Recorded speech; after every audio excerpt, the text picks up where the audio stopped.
প্রত্যেকটা মানুষের জীবনে এমন কিছু কথা বা গল্প আছে যেগুলো সিক্রেট থাকাই ভালো, তা না হলে হতে পারে তার পরিণাম খারাপ থেকে অনেক অনেক খারাপ। মুভির গল্পটি ঠিক এমনই। 11 জন বন্ধুর একটি দলকে ঘিরে আবর্তিত হয়েছে মুভির গল্পটি, যারা একটি রিসোর্টে ব্যাচেলার পার্টির জন্য একত্রিত হয়েছিল। সেখানে তারা এমন কিছু গেম খেলতে শুরু করে যা তাদের বন্ধুত্বের মধ্যে ক্লাশ সৃষ্টি করে। এরই মধ্যে তাদের একজন বন্ধু পাহাড় থেকে পড়ে মারা যায়। পুলিশ যখন মামলার তদন্ত শুরু করে তখন প্রত্যেকেই সন্দেহভাজন হয়ে ওঠে, কারণ প্রত্যেকেরই নিজস্ব গোপনীয়তা থাকে যা প্রত্যেকের জীবনকে ধ্বংস করতে পারে। তাই ঠিকমতো কেউ কিছু বলছে না। তাহলে পুলিশ কিভাবে হত্যাকারীকে খুঁজে বের করবে? এখন হত্যাকারীকে এবং কেন তাকে হত্যা করেছে এটি জানতে হলে দেখতে হবে সম্পূর্ণ ভিডিওটি। তো আজকের ভিডিওতে আমি এক্সপ্লেইন করতে চলেছি মোহনলাল অভিনীত Malayalam suspense thriller movie 12th man. মুভির শুরুতেই আমরা জাকারিয়া এবং অ্যানি নামের এক দম্পতিকে দেখতে পারি। তারা তাদের ডক্টর বন্ধু নয়নার কাছে এসেছে অ্যানির চেকআপের জন্য। অবশেষে নয়না জানায় যে অ্যানি প্রেগনেন্ট। সে তখন বলে যে এই খুশির খবর আমি এখনই আমাদের কলেজের বন্ধুদের গ্রুপে জানিয়ে দিচ্ছি। তাদের এই গ্রুপে 11 জন বন্ধু আছে। জাকারিয়া তখন বলে, না, এখন কাউকে কিছু বলতে যেও না। কিছুদিন পর সিদ্ধার্থের ব্যাচেলার পার্টি আছে, সেখানে সবার সামনেই জানানো যাবে। নয়না তখন বলে, ঠিক আছে, তবে এই কথা আমি জিতেশকে আজকে বলবো। জিতেশ হলো নয়নার হাজব্যান্ড। জাকারিয়া তখন বলে, ঠিক আছে, শুধু ওকেই জানাতে পারো, আর কাউকে না। এরপর আমরা ম্যাথিউ ও ফিদাকে দেখতে পাই। তারা খুব ভালো বন্ধু এবং বিজনেস পার্টনার। ম্যাথিউ আর ফিদা গল্প করতে থাকে। এক পর্যায়ে ম্যাথিউ মন খারাপ করে বলে যে সায়নী আজকাল অনেক টাকা খরচ করছে, আর সায়নী হলো ম্যাথিউর স্ত্রী। ম্যাথিউ তখন ফিদাকে বলে, আমি যদি তোমাকে বিয়ে করতাম তাহলে কত ভালো হতো, তুমি তো আমার সব বিষয় ভালো মতোই জানো। এরপর আমরা স্যাম নামের একজন লোককে দেখতে পারি, যে কিনা একটি ব্যাংকের ম্যানেজার। তার কাছে জোসেফ নামের একজন লোক আসে কিছু টাকার লোন নেওয়ার জন্য, আর ট্রাক আনলোড হলে তার টাকা ফেরত দিয়ে দেবে। স্যাম তখন বলে যে যে করে হোক সোমবারের মধ্যে টাকা ফেরত চাই। এই বলে সে তাকে 50 লক্ষ টাকা লোন দেয়। এরপর নয়না তার হাজব্যান্ড জিতেশকে ফোন করে জাকারিয়া এবং অ্যানির খুশির খবর জানায় যে অ্যানি প্রেগনেন্ট। নয়না বলে যে এই কথা আর কাউকে বলো না। এইদিকে জিতেশের অফিসে চাকরি করে সিদ্ধার্থ, যার ব্যাচেলার পার্টির কথা আগেই জাকারিয়া বলেছিল। তো জিতেশ অফিস শেষ করে কথায় কথায় অ্যানির প্রেগনেন্টের কথা জানিয়ে দেয়। সেই দিন রাতে অনুষ্ঠানের সময় একজন একজন করে তাদের গ্রুপের সবাই অ্যানির খুশির খবর জেনে যায়, আর সবাই সবাইকে বলে যে কাউকে না বলতে। পরের দিন তারা সবাই একটি রিসোর্টে যাওয়ার উদ্দেশ্যে বের হয়। সেই রিসোর্টে তারা ব্যাচেলার পার্টির আয়োজন করেছে। সেখানে আমরা সিদ্ধার্থের হবু স্ত্রীকে দেখতে পাই, যার নাম আরতি। এদিকে ম্যাথিউয়ের স্ত্রী সায়নী ফিদাকে খুব একটা পছন্দ করে না। সে চায় না ম্যাথিউ যেন ফিদার সাথে কথা বলুক। এরপর তারা গল্পগুজব করতে করতে সেই রিসোর্টে পৌঁছে যায়। সবাই যার যার রুমে গিয়ে ফ্রেশ হয়ে নেয়। এরপর তারা 11 জন সবাই মিলে ক্রিকেট খেলতে শুরু করে। হঠাৎ করে সিদ্ধার্থ একটা 6 মারে এবং বল গিয়ে লাগে একজন লোকের গায়ে। বল আনতে গিয়ে তারা দেখতে পায় যে সেখানে একজন লোক তার গোপন অঙ্গে হাত দিয়ে কাতরাচ্ছে, আর তার নাম চন্দ্রশেখর। সে তাদের উপর রাগারাগি করতে থাকে, কেননা বল লেগে তার বলে ব্যথা পেয়েছে। সেই সাথে তার লাল পানির বোতল থেকে সব লাল পানি পড়ে গিয়েছে। এখন সে তাদের কাছে নতুন বোতলের দাবি করে, কিন্তু কোনো এক কারণে এখানকার লোকাল সব লাল পানির দোকান বন্ধ করে রেখেছে। কিন্তু চন্দ্রশেখর বাচ্চাদের মতো নাছরবান্দা, বোতল ছাড়া সে এখান থেকে যাবে না। তখন একজন ওয়েটার তাকে বোতলের ব্যবস্থা করে দেওয়ার কথা বলে সেখান থেকে নিয়ে যায়। চন্দ্রশেখর হলো এই রিসোর্টের মালিকের বন্ধু। সে কোনো এক কারণে এখানে থাকছে। চন্দ্রশেখর সেখানে ফিদাকে দেখে ফিদা হয়ে যায়, আর ফিদাও তার সাথে লাইন মারার চেষ্টা করে। ফিদা একজন ডিভোর্সি মহিলা। এরপর দেখা যায় লাল পানির কষ্টে চন্দ্রশেখর একটু পর পর তাদের ডিস্টার্ব করে। রাতের বেলা সবাই মিলে যখন পার্টির আয়োজন করে তখন জাকারিয়া অ্যানির প্রেগনেন্সির ব্যাপারটা সবাইকে জানায়, আর বাকি সবাই এই খবর শুনে এমন খুশির ভান করে যেন তারা এই প্রথম শুনেছে। তো যাই হোক, এরপর চন্দ্রশেখর আবার তাদের পার্টিতে আসে এবং সেখানে আবার তাদের সাথে ঝগড়া করে, কেননা সেই ওয়েটার লাল পানি দেবার কথা বলেছিল, কিন্তু সে তাকে বোতল এনে দেয়নি। চন্দ্রশেখর বলে, আজ রাত আমার কাছে অনেক স্পেশাল, আজকের পর থেকে আমার স্বাধীনতা হারাতে চলেছে।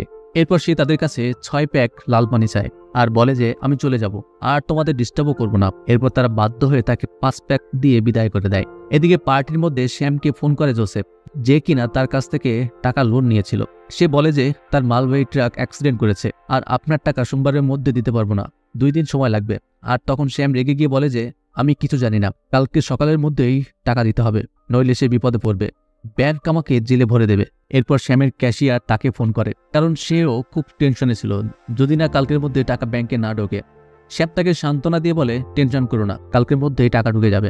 এরপর শ্যাম ডাইনিং টেবিলে ফিরে আসলে তাদের মধ্যে প্রাইভেসি নিয়ে কথা হয়। তারা বলতে থাকে যে কলেজ থেকে তারা 11 জন খুব ভালো বন্ধু, তাদের মধ্যে কোনো সিক্রেট কিছু নেই। এটা নিয়ে তাদের মধ্যে বেশ খানিকক্ষণ তর্ক বিতর্ক হচ্ছিল। তখন সিদ্ধার্থ বলে যে এইসব কথা এখানে অফ করা উচিত, আর কলেজের দিন থেকে আমরা এমন কোনো কথা নেই যে সেগুলো শেয়ার করি নাই। নয়না তখন সিদ্ধার্থকে বলে যে ঠিক আছে, তাহলে তুমি তোমার ফোনটা টেবিলে রাখো এবং যত মেসেজ ও কল আসবে আমাদেরকে দেখাবে। তো সিদ্ধার্থ রাজি হয় এবং বলে যে আমার গোপন কিছুই নেই যে ফাঁস হয়ে যাবে। তখন ফিদা বলে যে চলো তাহলে একটা গেম খেলি, সবাই সবার ফোন টেবিলের উপর রাখবে 1 ঘন্টার জন্য, এবং যার ফোনে কল বা মেসেজ আসুক না কেন সেটা সবাইকে দেখাতে হবে। তো তাদের মধ্যে কেউ কেউ রাজি হয়, আবার কেউ কেউ রাজি হয় না। এরপর সবাই দ্বিধাদ্বন্দ্বের মধ্যে দিয়ে অনেকক্ষণ পর ফোন টেবিলে রাখে। এরপর গেম শুরু হয়। প্রথমে জাকারিয়ার ফোন আসে, তার মা তাকে ফোন করে। তো নিয়ম অনুযায়ী জাকারিয়া ফোন ধরে স্পিকার অন করে কথা বলে। তার মা তাকে বলে যে অ্যানি প্রেগনেন্ট, তার মানে এই না যে তার পেছনে সারাক্ষণ পড়ে থাকতে হবে। দুনিয়াতে অ্যানি একা নয় যে সে মা হতে যাচ্ছে। এইসব বলে জাকারিয়ার মা ফোন রেখে দেয়। আর এই কথাগুলো শোনার পর অ্যানির মন খারাপ হয়ে যায়। তখন শ্যাম বলে যে দেখো, সবারই পরিবারে এমন ছোটখাটো বিষয় থাকে যেগুলো বন্ধুদেরও বলা যায় না, এগুলো পাবলিক করলেই মনের শান্তি নষ্ট হবে। জাকারিয়া তখন একটু ক্ষুব্ধ হয়ে বলে গেম যখন শুরু হয়েছে তখন এটা চলতেই থাকুক। এরপর তাদের গ্রুপের সবারই ফোন আসতে থাকে, আর সেগুলো ছিল নর্মাল কল, কারো ফ্রেন্ড, কারো চাচা। এরপর ম্যাথিউর ফোনে জন নামের একজন লোক ভয়েস রেকর্ড পাঠায়। সেখানে জন গালি দিতে থাকে এবং বলে যে ধার নেওয়া 25 লক্ষ টাকা ফেরত দিতে, কিন্তু ম্যাথিউর কাছে ফেরত দেওয়ার মতো টাকা নেই। আর তার স্ত্রীকে নিয়েও বাজে কথা বলে। এই কথা শুনে বাকি সবাই মন খারাপ হয়ে যায় আর বলে যে পার্টি শেষ হলে সবাই ম্যাথিউকে সাহায্য করবে। এরপর সিদ্ধার্থের এক বন্ধু সাজিশ তাকে ফোন করে, আর সে একজন ডাক্তার। সাজিশ সিদ্ধার্থকে জিজ্ঞাসা করে তুই কোথায় আছিস। সিদ্ধার্থ বলে আমি একটা রিসোর্টে পুরনো বন্ধুদের সাথে বেড়াতে এসেছি। তো সাজিশ তো জানেন না যে সিদ্ধার্থের ফোন লাউড স্পিকারে দেওয়া। সে বলে যে তারা কি সেই ফ্রেন্ড যাদের মধ্যে একজনের প্রেগনেন্টের ব্যাপারে বলেছিলে, যাকে আমি অ্যাবর্শন পিল দিয়েছি। এই কথা শুনে সবাই সিদ্ধার্থের উপর রেগে যায় যে তার কোন মেয়ের সাথে অ্যাফেয়ার ছিল, যাকে সে প্রেগনেন্ট করে ছেড়ে দিয়েছে। এইসব থেকে সিদ্ধার্থের হবু বউ আরতি সেখান থেকে রুমে চলে যায়। সিদ্ধার্থ তার পেছন পেছন যেতে থাকে, আর তাদের সুন্দর পার্টিটা নিমিশেই শেষ হয়ে যায়। এরপর যে যা রুমে চলে যায়। তখন শ্যাম ফিদাকে বলে আমি তোমাকে আগেই এই খেলা বন্ধ করতে বলেছিলাম। এরপর দেখতে পাই শ্যাম তার ফোন এরোপ্লেন মোডে রেখে দেয় যাতে কোনো মেসেজ বা কল না আসে। এই দিকে দেখা যায় রুমে যাওয়ার পর তাদের স্ত্রী তাদের হাজব্যান্ডের উপর সন্দেহ করতে থাকে, আবার স্ত্রীরাও বলে যে তারা এইসব করেনি। এরপর দেখা যায় বাইরে প্রচণ্ড বৃষ্টি শুরু হয়েছে। শ্যাম ও জাকারিয়া তাদের বউয়ের সাথে ঝগড়া করে বাইরে এসে এক জায়গায় বসে থাকে এবং আলোচনা করতে থাকে যে কে হতে পারে মেয়েটা। কেননা এখানে যে 11 জন বন্ধু আছে তারা তাদের কলেজ থেকে একসাথে আছে, আর তারা তাদের বন্ধুদের মধ্যেই বিয়ে করেছে। তাই সাজিশ যে মেয়ের কথা বলেছিল সেই মেয়ে এদের মধ্যেই কেউ হতে পারে। জাকারিয়া মনে করে ফিদা হতে পারে। এরপর সেখানে ম্যাথিউ আসে, আর সিদ্ধার্থের জন্য সবাই অপেক্ষা করতে থাকে, কেননা সিদ্ধার্থের মুখ থেকেই শুনবে কোন মেয়ের সাথে তার অ্যাফেয়ার ছিল। কিন্তু অনেকক্ষণ অপেক্ষা করার পরেও সিদ্ধার্থ সেখানে আসে না। ম্যাথিউ তখন বলে ও আসতে আসতে আমি রুমে গিয়ে লাল পানি নিয়ে আসি। এই বলে সে রুমে চলে যায়, কিন্তু সেও আসতে অনেক লেট করে। তাই জাকারিয়া ঘুমানোর জন্য রুমে চলে যায়। তখন শ্যামের ফোনে জোসেফ মেসেজ করে যে সব ঠিক হয়ে গেছে, আপনার টাকা সোমবারের মধ্যেই দিয়ে দিব। এরপর হঠাৎ করে বিদ্যুৎ চলে যায়, আর বিদ্যুৎ আসার পর একজন লোক রিসোর্টের রিসেপশনে বলে যে একটি মেয়ে খাদের নিচে পড়ে আছে। তাই তারা সবাই দৌড়ে সেখানে গিয়ে দেখে ম্যাথিউয়ের স্ত্রী সায়নীর মৃতদেহ। তারা সবাই খুব ভয় পেয়ে যায়। এরপর পুলিশ এসে লাশটিকে উঠিয়ে নেয়, আর ম্যাথিউ সহ সবাই প্রচণ্ড ভেঙে পড়ে। পুলিশ রিসোর্টের ম্যানেজারকে জিজ্ঞাসা করে এখানে আর কোনো গ্রুপ আছে কিনা। তখন সে বলে এই রিসোর্টে তারা বাদেও আরও একজন লোক থাকে, কিন্তু সে মালিকের বন্ধু। তখন পুলিশকে নিয়ে সেই লোকের দরজায় নক করে এবং চন্দ্রশেখর বেরিয়ে আসে। চন্দ্রশেখরকে দেখে পুলিশ অফিসার ভিপিন স্যালুট দেয়। আসলে চন্দ্রশেখর একজন পুলিশ অ্যাসিস্ট্যান্ট কমিশনার। এটা জানতে পেরে রিসোর্ট ম্যানেজার ভয় পেয়ে যায়, কারণ সে এতদিন তার সাথে অনেক খারাপ ব্যবহার করেছে। আর এখন আমরা জানতে পারি একজন রিপোর্টারকে মারার জন্য চন্দ্রশেখরকে সাসপেন্ড করা হয়েছিল, আর একদিন পরে তার সাসপেনশন ডেট শেষ হবে। এরপর পুলিশ সায়নীর বডি পোস্টমর্টমের জন্য নিয়ে যায়, আর তার সব বন্ধুদের পোস্টমর্টম না হওয়া পর্যন্ত এখানে থাকতে বলে। পোস্টমর্টম হওয়ার পর সবাইকে থানায় আসতে হবে। তারা তখন চন্দ্রশেখরকে রিকোয়েস্ট করে এবং আজকের ব্যবহারের জন্য সরি বলে। তারা আরও বলে যে কয়েকদিন পর সিদ্ধার্থের বিয়ে, এখন তারা পুলিশের ঝামেলায় যেতে চাচ্ছে না এবং তারা এখনই জিজ্ঞাসাবাদের জন্য প্রস্তুত। যে কোনো ধরনের হেল্প তারা এখনই করতে পারবে। চন্দ্রশেখর তখন পুলিশ অফিসার ভিপিনকে বুঝিয়ে বলে যে এদের স্টেটমেন্ট আমি এখানে নিচ্ছি।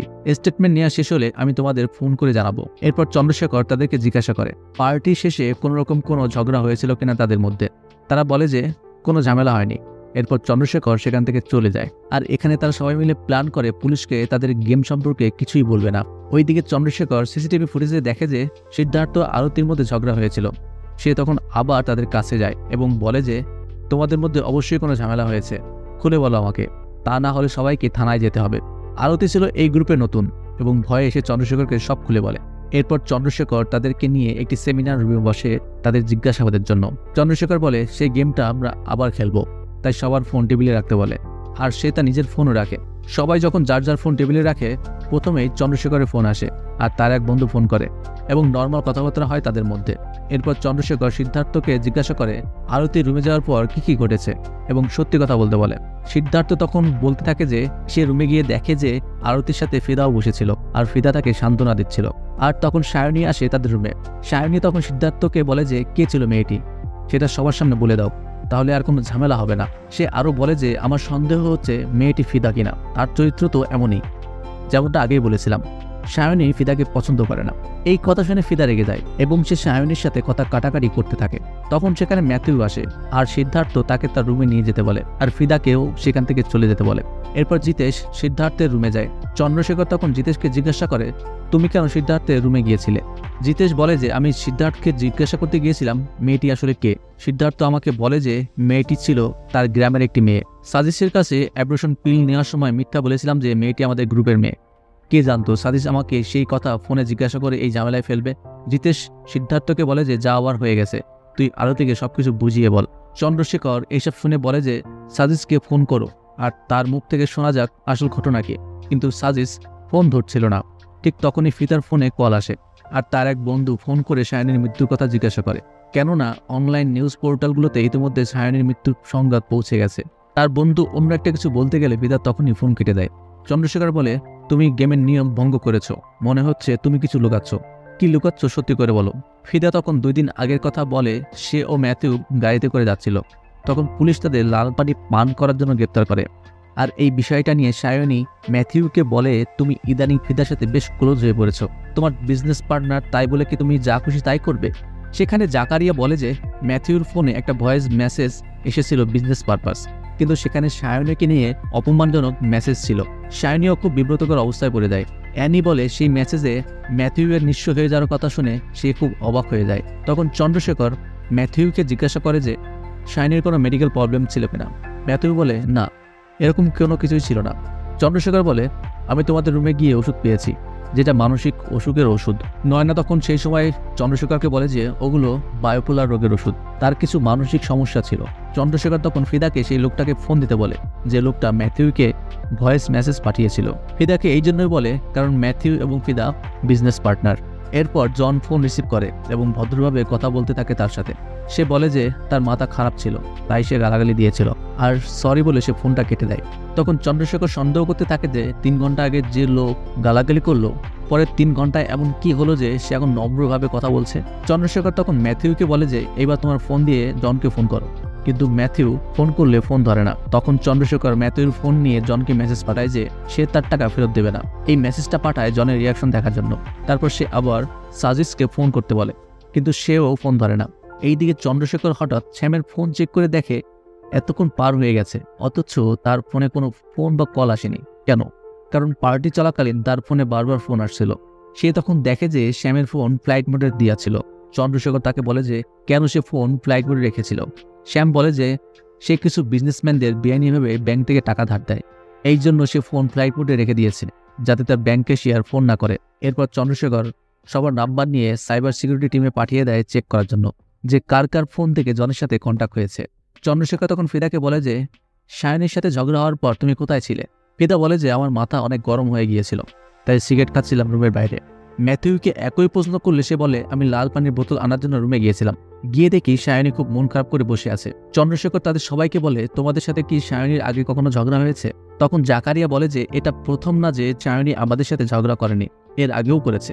আর তারা বুঝতে পারছিল হয়তো তার কোনো মানসিক সমস্যা ছিল, যদিও সে এখন জানতে পারল যে তার বায়োপোলার সম্পর্কে। এরপর চন্দ্রশেখর সায়নীর মানসিক ডাক্তারের কাছে ফোন করে জিজ্ঞাসা করে যে সায়নীর আসলে কোনো মানসিক সমস্যা ছিল কিনা। ডাক্তার কনফার্ম করে যে হ্যাঁ ছিল। সে এক এক সময় এক এক রূপ প্রদর্শন করে, যখন তার রাগ কন্ট্রোলের বাইরে চলে যায় এবং সাথে সাথে বিভিন্ন ধরনের সিদ্ধান্ত নিয়ে নেয়, কোনো কিছুর পরোয়া করে না। সে অনিয়ন্ত্রিতভাবে টাকাও খরচ করে, আর যখন সে তার ভুল বুঝতে পারে তখন সে তার সকল কাজের জন্য বিপদে পড়ে। চন্দ্রশেখর বলে এই রোগের কারণে সে কি সুইসাইড করতে পারে কিনা। ডাক্তার বলে এই ধরনের রোগীরা যা খুশি করতে পারে, হতাশায় থাকলে আত্মহত্যা করার পসিবিলিটি বেশি থাকে। তখন একজন পুলিশ একটা লাল পানির বোতল নিয়ে এসে বলে যে বোতলটা লাশের পাশে পাওয়া গেছে। লাল পানির বোতল দেখে সবাই বলে যে এটা ম্যাথিউর ব্র্যান্ড। ম্যাথিউ তখন বলে যে স্যার, আমি স্যাম ও জাকারিয়ার জন্য লাল পানির বোতল আনছিলাম। তখন হঠাৎ বৃষ্টি আসে, তাই একটা ছাতার নিচে বসে অপেক্ষা করছিলাম। এরপর এসে দেখি যে স্যাম ও জাকারিয়া চলে গেছে। তখন ফিদার চিল্লানোর আওয়াজ শুনতে পেয়ে সেখানে যায়, আর ফিদা তার হাত থেকে লাল পানির বোতলটা নিচে ফেলে দেয় আর আমাকে নিয়ে চলে যায়। তখন চন্দ্রশেখর ফিদাকে জিজ্ঞাসা করে এই কথা সত্যি কিনা। ফিদা বলে হ্যাঁ সত্যি। এরপর সাইবার টিম চন্দ্রশেখরকে ফোন করে বলে যে সায়নীর ফোন থেকে 4টা আউটগোয়িং কল আর 2টা ইনকামিং কল পাওয়া গেছে। সায়নী, অ্যানি, সিদ্ধার্থ, জিতেশ আর জনকে ফোন করেছে, আর 2টা ইনকামিং কল জনের ছিল। চন্দ্রশেখর সিদ্ধার্থকে বলে সাজিসকে আবার ফোন করতে। চন্দ্রশেখর তখন সাজিসের মাধ্যমে জানতে পারে যে অ্যাব্রেশন পিল আসলে সিদ্ধার্থের জন্য ছিল না, তার বন্ধু জিতেশের জন্য ছিল। এই কথা শুনে জিতেশ অস্বীকার করে। সে বলে যে ওই লোক মিথ্যা কথা বলছে। এটা শুনতে পেয়ে নয়না হতবাক হয়ে যায়। চন্দ্রশেখর আরতিকে জিজ্ঞাসা করলে বলে যে আমি যখন মন খারাপ করে বসেছিলাম তখন সিদ্ধার্থ আমাকে স্বীকার করে যে সে আসলে পিল নিয়েছিল জিতেশের জন্য, আর যে মেয়েটা ছিল তাদের গ্রুপের, কিন্তু মেয়েটা কে ছিল সে জানায় না। এরপর সিদ্ধার্থ জিতেশকে বলে মেয়েটি কে ছিল সেটা স্বীকার করতে, তা না হলে আরতি আমাকে বিয়ে করবে না।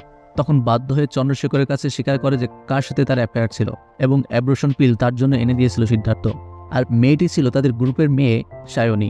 সায়নী জিতেশের কাছে এসে বলে যে সাজিশের এক ফোনের জন্য আমাদের সবকিছু ফাঁস হয়ে যাচ্ছে। জিতেশ তখন তাকে বলে চলো আরতির কাছে গিয়ে সবকিছু স্বীকার করে আসি, তা না হলে আরতি সিদ্ধার্থকে বিয়ে করবে না। কিন্তু সায়নী তাতে রাজি হয় না। সে বলে তুমি যদি বলে দাও তাহলে আমি আত্মহত্যা করব। এইদিকে ম্যাথিউর স্ত্রীর এই কথা শুনে শকের পরে শক খায়।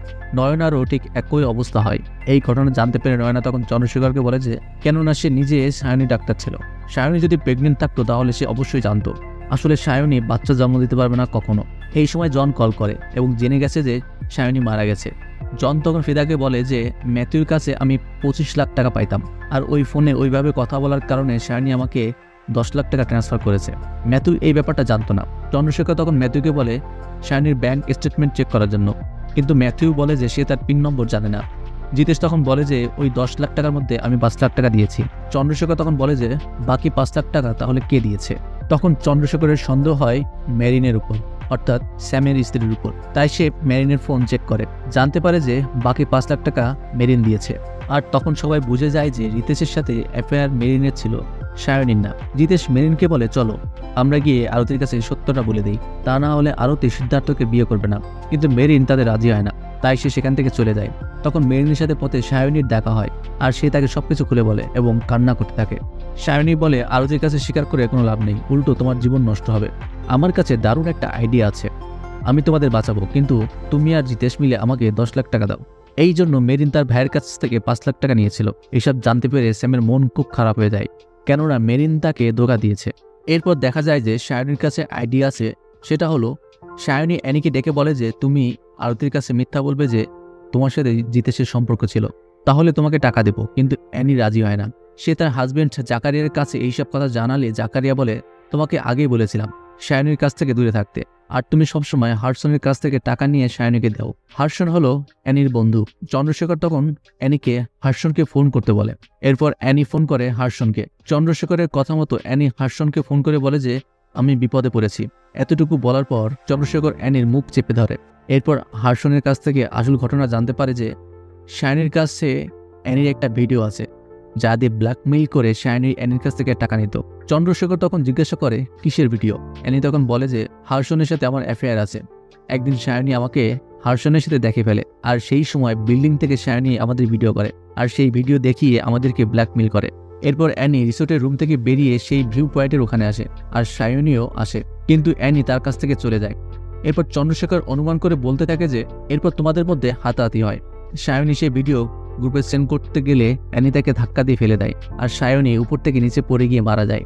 অ্যানি বলে বিশ্বাস করেন স্যার, আমি তাকে ধাক্কা দেইনি, আমি সেখান থেকে চলে গিয়েছিলাম। এরপর একজন পুলিশ এসে বলে যে তারা সায়নীর মোবাইল ফোন খুঁজে পেয়েছে। চন্দ্রশেখর এরপর সবাইকে জিজ্ঞাসা করে যে রাত 9টা থেকে 9:30টার মধ্যে তোমরা কে কোথায় ছিলে। কেউ বলে যে রুমে ছিল, আবার কেউ বলে যে বাহিরে ছিল।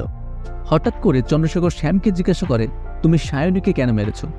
এই কথা শুনে সবাই স্তব্ধ হয়ে যায়। চন্দ্রশেখর শ্যামকে জিজ্ঞাসা করে যে তুমি কি জানো মেরিন সায়নীকে 5 লাখ টাকা দিয়েছিল। মেরিন বলে সে জানে না, আমি তাকে বলি নাই। চন্দ্রশেখর তখন মেরিনকে সায়নীর অ্যাকাউন্টে 1000 টাকা পাঠাতে বলে। পাঠানোর সাথে সাথে শ্যামের ফোনে একটা মেসেজ আসে। তখন চন্দ্রশেখর মেরিনকে জানায় যে তোমার অ্যাকাউন্ট তোমার অনুমতি ছাড়া জয়েন্ট অ্যাকাউন্ট করে রেখেছে।